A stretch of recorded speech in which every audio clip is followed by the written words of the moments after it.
آنے والا ہے ابو لولو مجوسی اسے آج سیاہ ہیرو مانتے ہیں، ایران میں اسے ہیرو مانا جاتا ہے، آنے والا آتا ہے، یہ پارسی مذہب ہے، اگر کہ کہتا ہوں عمر فاروق مغیرہ بن شعبہ کام زیادہ دیتا ہے، کام زیادہ دیتا ہے، میرے پاس اتنے پیسے نہیں ہیں کہ میں اسے پیسے ادا کر سکوں۔ عمر بن خطاب رضی اللہ تعالیٰ عنہ کہتے ہیں کام کیا کرتے ہو؟ کہا فلاں فلاں کام کرتا ہوں۔ کہا پیسے زیادہ نہیں رہتی ہے، سنا تم چکی بناتے ہو؟ کہا ہاں چکی بھی بناتا ہوں، لیکن عمر نے ایسی چکی بنا کر کے دونوں مشرق و مغرب میں دھوم۔ عمر فاروق صاحب فراست آسان، آپ اسی وقت کہتے ہیں لوگوں اس نے مجھے قتل کی دھمکی دی ہے، لیکن مجھ عمر کے پاس ایسا کوئی قانون نہیں ہے کہ اسے جیل میں ڈال سکے۔ وہی بات ہوئی حضرت عمر فاروق رضی اللہ تعالیٰ عنہ 26-27 ذوالحجہ کو آپ مصلی رسول پہ فجر کی نماز کرا سکتے، یہ آگے چھوٹ کے بیٹھا تھا۔ ابو لولو مجوسی باہر نکلا، 6 بار خنجر کے لیے زہر آلود خنجر کے پیچھے کو بھاگا، 13 صحابہ کو زخمی کرتا ہوا باہر بھاگنے کی کوشش کی، 7 صحابی شہید ہو گئے لیکن پکڑا گیا اور خاموشی کر کے بھر گیا۔ عمر فاروق رضی اللہ تعالیٰ عنہ گرنے لگے، بعد میں عبد الرحمن بن عوف کا ہاتھ تمہارا آگے مسلے سے نماز مکمل ہوئی، آپ بے ہوش ہو چکے ہیں، لیکن جب ہوش آئی تو سب سے پہلے جو سوال کیا، حضرات دیکھیے گا عمر فاروق کی طرف، عمر فاروق کے دین کے اندر اللہ کے دین کی طرف کتنی ہے۔ کہا عبداللہ بیٹے میں بے ہوش رہا، مجھ پہ کشی رہی، مجھے یہ بتاؤ میں نے نماز پوری پڑھی ہے؟ نہیں کہیں نماز تو نہیں رہ گئی؟ کہا مجھے نماز پڑھی ہے۔ پوچھا مجھے شہید کس نے کیا ہے، خنجر کس نے مارے ہیں؟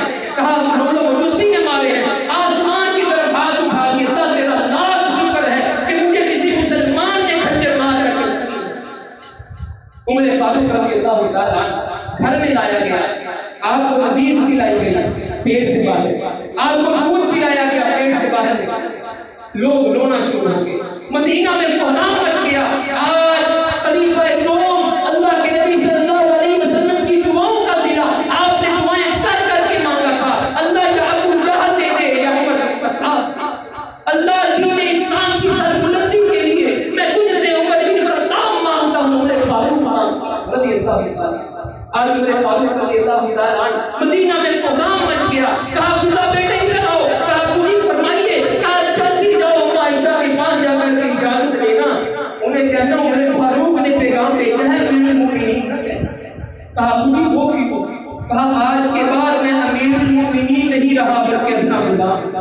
کہا جاؤ جا کے ماں عائشہ سے کہنا عمر فاروق نے بھیجا ہے، آخری خواہش ہے کہ مجھے بھی اپنے پیارے ساتھیوں کے ساتھ دفن ہونے کی اجازت دی۔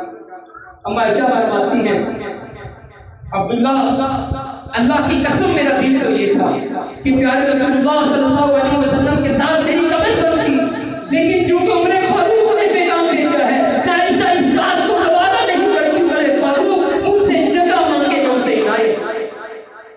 عبداللہ واپس آئے، کہا ان کی اجازت مل گئی ہے، کہا بیٹا نہیں، جب میں شہید ہو جاؤں، جب میری روح پرواز کر جائے، آج پھر بھی ہو سکتا ہے ماں عائشہ کو مجھ سے ڈر کر کے ہو وقت کا خلیفہ ہے، نہیں بیٹا میرے جنازے کو اٹھا کر کے عائشہ رضی اللہ عنہا کے حجرے کے باہر رکھ دینا، پھر دوبارہ اجازت لینا کہ عمر فاروق رضی اللہ عنہ اجازت مانگتے ہیں اپنے محبوب کے پہلو میں دفن ہے۔ حضرات گرامی قدر، جب محرم الحرام یہ عظیم انسان عمر فاروق رضی اللہ عنہ روح پرواز کر گیا، شہید